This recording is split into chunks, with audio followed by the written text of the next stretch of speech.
Pois bem, alunos, dando continuidade à nossa videoaula, na unidade 3 abordaremos o memorando, circulares e correio eletrônico. Nessa unidade, abordaremos a leitura e produção de texto para usufruir de momentos de lazer, de situações de comunicação, para interagir com o outro, vivenciar emoções e exercitar o imaginário. Nessa unidade, ainda abordaremos as correspondências oficiais. A primeira delas, o memorando. O memorando é a escrita de circulação interna. É bastante utilizado entre empresas, onde é necessário que se faça uma comunicação rápida e a todos os funcionários. Sua principal característica é a agilidade, a tramitação rápida, dispensa formalidades e deve conter apenas um assunto. Imagine a situação. Em uma empresa, o diretor precisa passar a informação sobre uma reunião de última hora. No entanto, há pouco tempo, ele utilizará do memorando para que todos os funcionários da empresa fiquem sabendo da reunião. Lembrando que o memorando ele é utilizado apenas na comunicação interna, ou seja, só os funcionários dessa empresa terão acesso ao memorando. Vamos ver um exemplo? Na página 47, de como se constrói um memorando.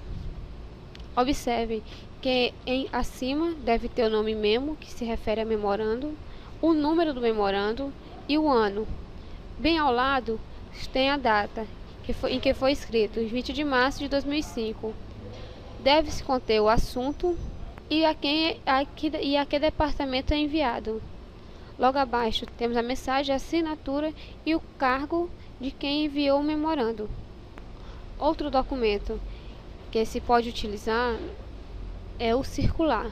O circular difere-se do memorando por ser multidirecional. Pode ser enviado tanto para o público interno ou externo. Também é composto de texto direto, é informal e seu endereçamento é feito apenas no envelope quando for endereçado para uso externo.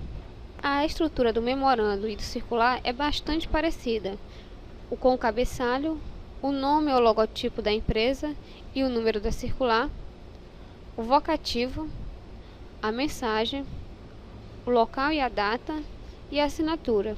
O que diferencia é onde é colocado o local e a data. Vamos ver o exemplo da página 49 e comparar com a página 47. Observe que no início há o cabeçalho, logo abaixo o nome circular e o número com a data, o vocativo, a mensagem e no circular, logo após a mensagem vem a data e no memorando não.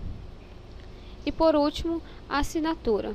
Pois bem, como vocês puderam ver, o memorando e o circular têm estrutura bastante parecida, sendo estes dois de fundamental importância no âmbito profissional.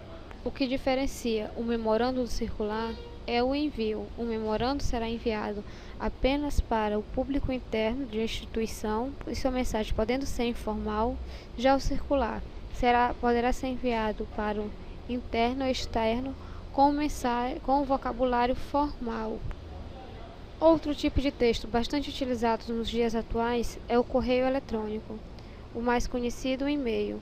No e-mail oficial, deve ser sempre utilizada a norma culta. Preencher o campo assunto é bastante necessário. Utilize a mensagem com informação mínima. E sempre utilizar o recurso de confirmação de leitura. Iniciando nossa unidade 4, a correspondência oficial, produzindo atas e relatórios.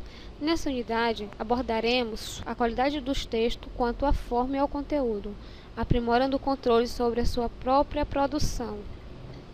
A ata é um documento bastante importante para qualquer instituição. A ata é um texto no qual o secretário ou uma pessoa nomeada pelo diretor vai escrever tudo o que aconteceu durante uma reunião. Para a escritura da ata, não deve haver parágrafos, não deve-se abreviar palavras, deve-se evitar rasuras e emendas, não pode usar corretivo, os números devem ser escritos por extenso, os verbos são utilizados no pretérito perfeito do indicativo e, ao término da reunião, deve ser assinado por todos os participantes. Vejamos um exemplo na página 56 de ata. Observem em que sua estrutura corresponde ao nome ata, a sessão que está sendo realizada e por que está sendo realizada. Observe a ausência de parágrafos. E nada deve conter somente o que foi falado e discutido durante a reunião. Outro documento bastante utilizado é o relatório. O relatório deve ser escrito de forma narrativa descritiva, onde deve-se narrar e descrever o que está acontecendo, seja em uma reunião, seja em um evento, em uma apreciação de arte. Sua linguagem deve ser clara, coerente, precisa, objetiva e correta. Observe que os itens que utilizamos na linguagem são os itens que estudamos na primeira unidade do nosso livro material didático: a clareza, a coerência, a precisão e a objetividade. E é imprescindível o uso da norma culta. O relatório é estruturado a partir da apresentação. Logo após vem o título do relatório, o assunto, que deve ser bastante resumido, deve-se falar apenas o que você vai abordar no relatório. O objeto de apuração, o que foi que você observou para a produção do relatório. Período e local da apuração, ou seja, período e local em que aconteceu o evento, local e data em que foi escrito. Para facilitar a introdução, siga algumas regras, que é a identificação do seu relatório. A pedido de quem? Quem pediu para você fazer? Quem é a pessoa que está fazendo? Quem foi incumbida da investigação? Por que ou para que fazer esse relatório? Como foi que você elaborou esse relatório? Então, essas perguntinhas são essenciais para a construção da introdução do seu relatório. O desenvolvimento do relatório é a exposição detalhada dos procedimentos e fatos, com datas, os locais, a metodologia adotada, as pessoas e os equipamentos envolvidos e a apreciação dos fatos. Seja claro no seu desenvolvimento e exponha apenas itens verdadeiros, pois o relatório é a definição verídica do que aconteceu em determinado evento. E a conclusão são as providências cabíveis, claras e ordenadas do que aconteceu, ou seja, é a procedência verdadeira do que aconteceu num evento e na ordem que aconteceu. As recomendações de providências cabíveis e as sugestões que você pode dar ou que foram dadas durante o processo. E o fecho do relatório, onde você vai utilizar expressões como respeitosamente ou atenciosamente. Deve-se deixar o espaço para assinatura, o nome do autor, ou seja, de quem produziu o relatório, o cargo ou a função que ocupa. Mais uma vez, vejamos o exemplo na página 59 de um relatório. Como vocês podem observar, o cabeçalho,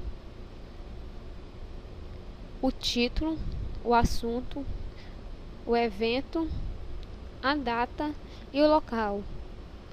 A data em que vai ser entregue o relatório e começa-se a redigir todo o que aconteceu. E por fim, a utilização de expressão atenciosamente ou respeitosamente e o nome do autor do relatório e sua função. Esses dois tipos de texto, o ato e o relatório, é utilizado tanto no âmbito educacional quanto profissional. Dentre os textos que comentamos, cabe abordarmos outros tipos de texto, como, por exemplo, gráficos. Os gráficos são destinados à elaboração de estatísticas e podemos encontrar os gráficos em rótulos, históricos de consumo de energia, intenções de voto, níveis de pobreza e desemprego. Os gráficos são bastante importantes, pois ele determina um estudo desenvolvido. Os tipos de gráficos mais comuns são os de barras, que são utilizados para grande quantidade de dados, o de pizza, como vocês podem ver no exemplo, para poucos dados a serem exibidos no mesmo universo, e o gráfico de linhas, onde demonstra a variação de um dado em um período determinado. Então, esses três tipos de gráficos são os mais utilizados. Como já foi falado, vocês podem encontrá-los em materiais de limpeza de supermercado, em intenções de voto, em pesquisas realizadas. O Instituto Brasileiro de Estatística e Geografia sempre utiliza gráficos para demonstrar suas pesquisas. Temos também tabelas, que é o registro ordenado de dados numéricos, e estão presentes em campeonatos de futebol, quadro de medalha, lista de livros mais lidos. As tabelas são importantes para examinarmos determinados dados numéricos. Vamos iniciar um item bastante utilizado no âmbito educacional, o resumo. Podemos classificar o resumo como a reprodução das ideias principais, a abreviação do assunto tratado e a possibilidade do leitor conhecer o conteúdo do texto original. O resumo ele é bastante importante para conhecermos o que o texto original tem a nos passar. Então, ao fazer o resumo, tem que ter muito cuidado sobre o que você vai escrever. O resumo pode causar ao leitor vontade de ler a obra ou repulsa pela obra. Como se fazer um resumo? Antes de fazer qualquer resumo, é necessário que você faça uma boa leitura. Uma boa leitura é feita não de uma única vez. Leia e principalmente releia. Escreva de forma direta, ou seja, evite estar escrevendo coisas desnecessárias, somente o necessário. Seja objetiva no que você quer escrever e precisa. Seja imparcial. No resumo, não cabe ao escritor dar seu parecer, seu ponto de vista. Cabe ao escritor simplesmente colocar os fatos que há no resumo. Respeite a sequência dos fatos. Se a sequência 1 aconteceu no primeiro parágrafo e a sequência 2 no segundo parágrafo, não se pode jamais colocar, ao se fazer o resumo, a sequência 1 no segundo parágrafo e a 2 no primeiro parágrafo. Tem que se respeitar a sequência dos fatos. E ao se escrever um resumo, sempre se pergunte de que trata o texto e qual o seu objetivo. A partir daí, vai se tornar bem mais fácil a construção do seu resumo. Ao resumir, evite enumerar tópicos, utilizar expressões de acordo com o autor, segundo o autor, lembrando que o resumo é um texto próprio. O resumo que você vai fazer é diferente do resumo que o seu amigo do lado vai fazer. Então, o resumo é o texto próprio, por isso o autor é você.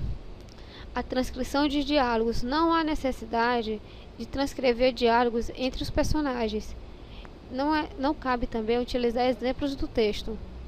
E evite a transcrição de frases inteiras do original.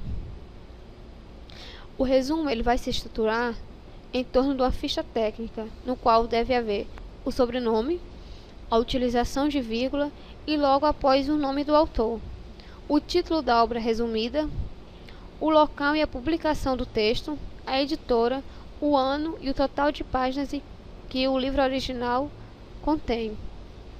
Essa ficha técnica é bastante importante para que o leitor, ao ler seu resumo e gostar, ele possa encontrar o livro ou a obra com mais facilidade.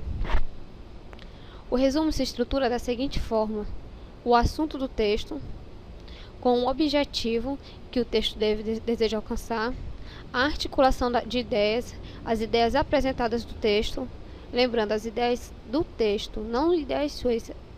O resumo deve ser impessoal. A conclusão do autor do texto resumido. Na conclusão, o autor poderá expressar o seu parecer perante o texto. E lembrando mais uma vez, pessoal, ao fazer produção do texto, lembre-se sempre no seu receptor. Sempre se escreve para alguém. E lembre-se também que você não estará ao lado dele para explicar o que você quis dizer, qual foi sua intenção a escrever. Por isso, escreva com clareza, seja objetivo, seja coerente nos seus textos. Obrigada pela atenção, foi um prazer trabalhar com vocês.